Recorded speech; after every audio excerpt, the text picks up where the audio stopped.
Halo semuanya, saya Arya Wijaya Syarif Putra dan selamat datang di kanal Wijaya Official. Hari ini kita akan bedah tuntas sejarah panjang 350 tahun penjajahan Belanda di Indonesia. Ini bukan cuma cerita tentang pengerukan kekayaan ya, tapi juga kisah tentang perlawanan yang luar biasa gigih dan yang paling penting, tentang lahirnya sebuah bangsa. Kutipan ini, wah, nusuk banget ya. Ini bukan sekedar kata-kata, tapi benar-benar menangkap inti dari kolonialisme. Sebuah proyek yang sangat sistematis untuk menguasai dan menghisap. Dan inilah yang jadi panggung utama cerita kita. Oke, kita mulai dari akarnya dulu. Nah, yang menarik, cerita kita ini mulainya bukan dari sebuah negara yang menjajah negara lain. Aneh kan? Tapi ini justru dimulai dari sebuah perusahaan dagang, Verenigde Oost-Indische Company, atau yang kita kenal dengan sebutan VOC. Oke, ini bagian yang paling gilanya. Coba bayangin deh, ada perusahaan zaman sekarang yang punya tentara sendiri, bisa cetak uang sendiri, bahkan bisa mendeklarasikan perang ke negara lain. Nah, itulah VOC. Mereka bukan sekedar bisnis biasa. Mereka ini pionir kolonialisme versi korporasi. Dari awal misinya udah jelas, bukan cuma dagang, tapi menguasai total. Dan VOC ini nggak pakai lama. Mereka langsung tancap gas dengan kekerasan yang bahkan sulit dibayangkan. Contohnya pembantaian di Kepulauan Banda, di mana belasan ribu orang dibantai cuma demi monopoli buah pala. Mereka juga jago banget loh soal politik pecah belah atau adu domba untuk mengendalikan Nusantara satu persatu. Tapi ya seperti banyak perusahaan raksasa yang serakah dan korup, VOC akhirnya bangkrut juga. Utangnya numpuk di mana-mana. Tapi jangan kira ini akhir dari cerita ya, justru sebaliknya. Ini adalah awal dari babak baru yang jauh lebih gelap, karena penindasan sekarang diambil alih langsung oleh negara Belanda. Mari kita lihat gimana ceritanya jadi makin parah. Oke, jadi setelah VOC bubar, pemerintah Belanda pusing. Mereka baru aja melewati perang-perang yang mahal, dan mereka butuh duit, banyak banget. Dan kemana mereka melihat? Tentu saja ke tanah Nusantara yang subur. Dari sinilah lahir sebuah sistem baru yang dirancang untuk mengeruk keuntungan sebesar-besarnya. Dan hasilnya luar biasa menguntungkan. Tapi buat Belanda ya, sistem yang kita kenal sebagai tanam paksa atau kultur stelsel ini pada puncaknya menyumbang sampai 30% dari total anggaran negara Belanda. Coba bayangin, kemewahan, jalanan bagus, dan gedung-gedung megah di Eropa itu secara harfiah dibiayai oleh keringat dan penderitaan rakyat di sini. Di balik angka-angka keuntungan yang fantastis itu, ada harga kemanusiaan yang sangat mahal. Kutipan dari buku Max Havelaar ini merangkum semuanya dengan sempurna. Rakyat dipaksa menanam kopi untuk Belanda, sementara mereka sendiri kelaparan. Ironi yang sangat brutal. Akibatnya, kelaparan dan kematian merajalela di seluruh Jawa.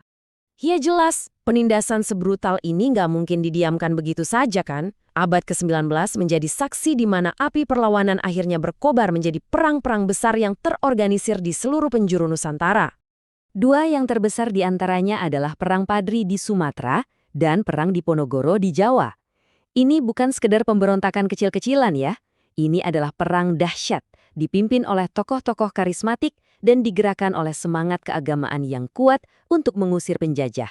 Dan perlawanan ini terjadi di mana-mana, dari Perang Aceh yang berlangsung puluhan tahun dan sangat melelahkan bagi Belanda, sampai momen yang paling tragis dan heroik di Bali, yang dikenal sebagai Puputan. Sebuah perlawanan habis-habisan di mana para bangsawan dan rakyatnya memilih untuk gugur bersama secara terhormat daripada hidup di bawah penjajahan. Nah, begitu masuk abad ke-20, cara bertaruhnya mulai berevolusi. Perlawanan fisik dengan bambu runcing dan keris mulai bergeser. Muncul senjata baru yang gak kalah kuatnya. Pena, gagasan, dan organisasi modern. Pertarungan pindah dari medan perang ke ruang-ruang diskusi dan sekolah. Dan ironisnya nih, senjata baru ini justru datang dari Belanda sendiri.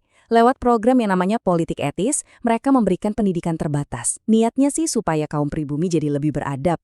Yang terjadi malah sebaliknya. Mereka tanpa sadar menciptakan generasi baru intelektual Indonesia yang justru memakai ilmunya untuk membangun organisasi pergerakan yang kuat ini. Tokoh-tokoh seperti Soekarno inilah yang jadi suara lantang dari gerakan baru ini.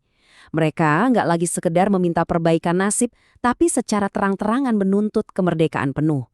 Tentu saja, keberanian ini bikin pemerintah kolonial Belanda panik, yang akhirnya menangkap dan mengasingkan Soekarno. Lalu, dunia pun bergejolak. Perang Dunia Kedua meletus. Di tengah kekacauan global ini, kekuasaan Belanda di Hindia Belanda tiba-tiba runtuh. Dan ini menciptakan sebuah kesempatan emas yang mungkin cuma datang sekali seumur hidup. Belanda memang pergi, tapi apa penjajahan berakhir? Oh tentu tidak. Gantinya datanglah Jepang dengan periode pendudukan yang gak kalah kejamnya. Tapi ketika Jepang akhirnya kalah perang pada tahun 1945, terjadilah kekosongan kekuasaan. Nah, momen krusial inilah yang sudah ditunggu-tunggu. Di dalam jendela waktu yang sangat sempit itu, para pemimpin bangsa kita gak menyia-nyiakan kesempatan. Mereka bergerak cepat, memanfaatkan momen itu dengan sempurna, dan memproklamasikan kepada seluruh dunia, sebuah bangsa baru bernama Indonesia telah lahir. Tapi Belanda jelas nggak terima begitu saja. Mereka datang lagi, mencoba merebut kembali apa yang mereka anggap milik mereka. Nah, ini memicu perlawanan rakyat yang luar biasa besar, yang salah satunya dikobarkan oleh resolusi jihad.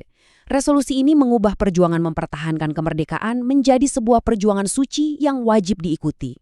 Puncak dari semangat perlawanan ini meledak di pertempuran Surabaya.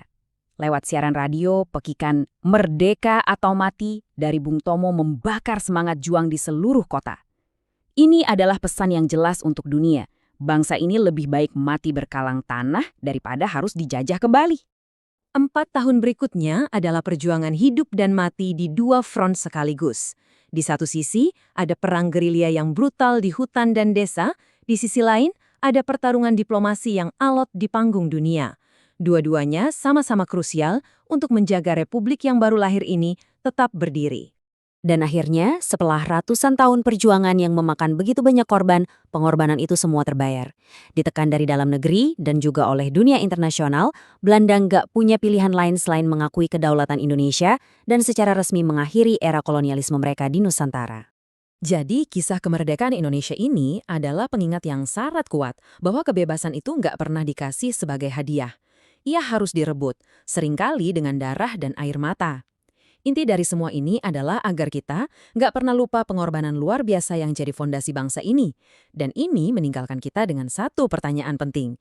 Bagaimana cara kita di zaman sekarang menghormati dan meneruskan perjuangan itu?